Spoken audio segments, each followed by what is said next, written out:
Hello, my name's Levon. I just had to quickly let you know your diamond bracelet you're wearing looks gorgeous. Would you mind letting me have a closer look just before you continue looking around the store? Well, thank you so much. I like my bracelet. You can have a closer look. My name's Sally. Hello, my name's Levon. I just had to let you know I really love your shoes. Where did you get them? Would you mind just telling me before you look and browse around the store? I like these shoes as well. They're nice and comfortable. I used to wear high heels back when I was around your age. Hello, my name's Levon and welcome to the store. But I just had to let you know, I think your smile and aura is just amazing. What's your name? Thank you so much. I just always brighten up when I walk into a jewelry store. I love jewelry and I have so much of it as well. Number one is test it with a friend in store. Role-playing should always be done in a way where if you try it, you're not losing money, you're not losing commission. So when you have that quiet time, that downtime, speak to your sales manager, the manager over the store, and they should be perfectly fine giving you the time, the chance, the ability to be able to practice with a coworker. The second way to implement this is outside of the store. Let's say the sales manager that you have is not so willing to do that and they'd prefer you to count jewelry, clean showcases, or something along those lines. Now, even though those things are important, but if they're not going to give you time put aside to be able to practice and role play, well, you have to take it upon yourself to be able to find the time. Now, when you are finding the time outside of the store, implement it in any way possible. Using a compliment can be done just at home. Friends, family members, just test and see the reaction. Get more used to complimenting more people. So when you do use this in a jewelry store, it's going to come across as real and just normal as part of you. And the third way is go for it with a guest. Just trial it, test it with a customer. Now, as I mentioned, this is not ideal, not really where I'd recommend starting from, especially if you're not used to complimenting people. It's just not part of your personality to do it. Then at the start, it's going to come across maybe a little bit awkward because you just don't feel right using it. But these are the ways to implement the role play. Now, the good part is, even if you do decide to test this with a customer first, that 80 to 90% of studies do suggest that people love hearing compliments about themselves. So this is very much a foolproof technique. And I can say for fact, after 12 years of me successfully selling jewelry all over the world to many different nationalities from all over the world, that compliments are just about a universal thing. Now, there are some things though that you must not do when it comes into using a compliment. Number one is man towards women. So this can be a part that you have to tread carefully. Now, as a man towards women, complimenting them, if it's something about their dress, something about their physical appearance, that can come across as, and maybe even in some cases, flirtatious, and that can be taken in the wrong way. Now, there are some ways around this. If you do come across a little bit more on the feminine side, or if you do preface that, oh, by the way, I love your dress. Where did you get this from? Because my wife loves these kind of outfits. I have to know. So if that's the case, then that can allow you to get around it. But if you don't preface these things, then you can end up getting a slap in the face, sexual harassment claim, or even something worse, getting fired from your job. So make sure when you are using a compliment in that way to open a sale, that it is done with that kind of frame in mind. Now, the next one would be, you can't use a compliment to quickly open a sale. So let's say, as an example, that you said, wow, I love your gorgeous diamond ring. We have so many diamond bands that would fit perfectly with that. Would you mind letting me show you? Now, In many cases, that's just going to come across as you're complimenting it only to be able to go into the sale, that you genuinely don't enjoy it or like it. Now, that being said, some people still might say, perfect, that's actually what I'm looking for, because you did notice something significant that they do own. But that way of using a compliment is coming across inauthentic. So stick with authenticity, because especially when it comes into selling something that's going to, that has so much emotion charged around it, jewelry, the authenticity does play a big role into the ability to be able to keep a customer for the long term and for them to be coming back to you over and over and over again, compared to just generating one sale and then that person may be going to a competitor or going to someone else. We need to look big picture when it comes into the ability to open a sale, and being authentic is going to be a key part to this. And the next part would then be the mindset around opening. So these are some 3 key points that if you keep it in the back of your mind when you are going to open a sale, it's going to play a big difference. Number 1 is be genuine.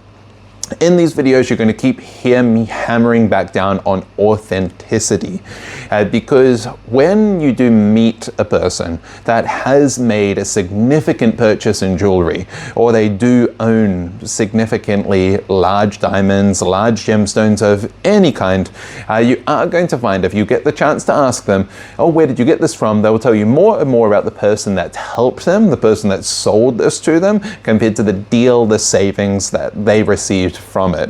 So being genuine, yourself, and authentic is a key mindset around opening. Second is freedom from outcome. Desperation is going to be one thing that sinks through, especially when it comes into your want to be able to open a sale and to be able to show that person jewelry. So you need to be always in the mindset of, you know, no matter what, if this person doesn't make a purchase from me, I know that I'm one step closer to finding that person that does, because I know my numbers, and by knowing your numbers, if you talk to 10 people, maybe you show jewelry to 2 people. So you know that you need to talk to 10 people to be able to pull jewelry out of the showcase to 2 people, and out of those 2 people, on average, you sell to 1. So then if you figure out what your commission is from that one person, then you know actually how much those other 9 people are paying you for being able to talk to you, even though they don't make a purchase. So that would be the second mindset. Third mindset is over-deliver on service. Now, service is something that a person's never going to be able to purchase online. Service is generally what adds such a level of want and desire for many luxury shoppers to keep on coming back. Now, that over delivery is going to come into many different aspects, but when it comes into your ability to open the sale, if you keep that in the back of your mind, like, I'm going to give this person so much more than what they ever expected from entering this store. By the time that they leave the store, they're not just going to leave with a piece of jewelry, they're going to leave with stories, they're going to leave with information maybe about the local area that they did not know about as well too. Maybe they're going to leave with suggestions on when they do come back to this area, if they're vacationing in this area where you're selling jewelry to them, that when you do come back here, if you come back in winter, there's this ski slope over here and this is over there. Oh, and then seasonally, we have these restaurants that open back up here, or food trucks that come to this area. So think a bit more about the big picture when it comes into your ability to be able to offer the best possible service. That's going to highly affect your chances of opening the sale. And the reasons why opening the sale matters and how you do this are really 3 big reasons again too. Number 1, it sets the tone for the entire conversation. Now, after that sale is open, you get to kind of set the pace, because really you need to be the one that's in control of the process, not the person that walked into the store shopping and looking around and browsing. You need to be able to direct them to where they should be looking. Now, this is because you're the professional, the salesperson, the jeweler. You're the one that knows what's going to best suit them. Now, in many cases, the customer's going to come in and say, I know what best suits me, I know what I want. But remember, you've been doing this for years. You're the one that's done the studies, done the research to be able to know and personally, professionally recommend this for them for these exact reasons. And number two is you get to get an idea of the personality type. Now, when you've opened the sale, if a person is very quick and short and they don't talk too much, then you already know that a person's going to be quite direct. So then with your ability to be able to tailor what to do, how to talk to them, this already helps from when the sale is open. If they then dive off into a different subject when you've just opened the sale, then you know that the person's going to be one that's going to like to chit chat, and it's going to take quite some time for you to be able to possibly sell them something. Now, maybe you're not that type of personality that can sell that person something, so you need to also be comfortable enough working with other staff members that you have in the store and know their personality type, so you can be like, oh, perfect, hey, Ben, hey Ben, come on over. Ben, you have to listen to Sally's story about this, and then you can slowly pull out of the sale and allow Ben to take over. If you know Ben is the type of person that likes to talk, and talk. And the third reason is you get to gather information.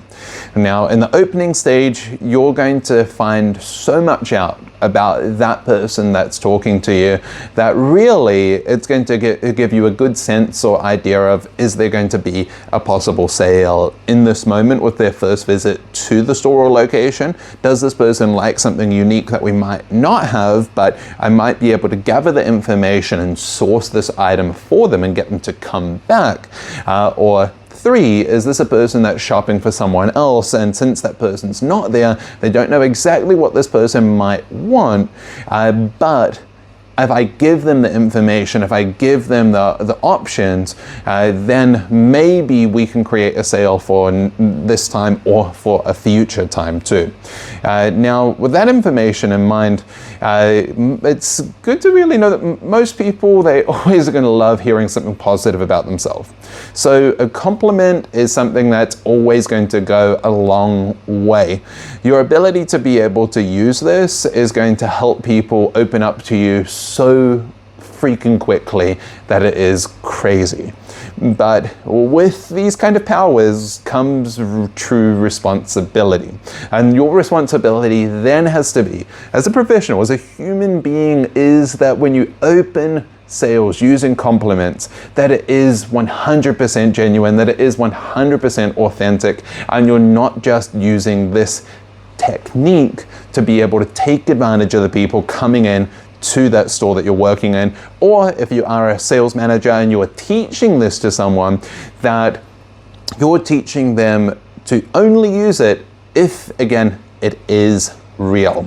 Now, this technique that I've mentioned here is actually going to be covered in a lot of detail in my book that's going to be coming out soon. You'll see a link down in the description of the video. It's called Beyond Can I Help You? This is 25 solid, foolproof techniques that are going to be able to help you open more sales. So scroll on down, check that book out as well. And whilst you scroll on down too, let me know down in the comments, do you believe that this technique will help you open more sales? If you don't believe it will, tell me why. Scrolling down and write that down below.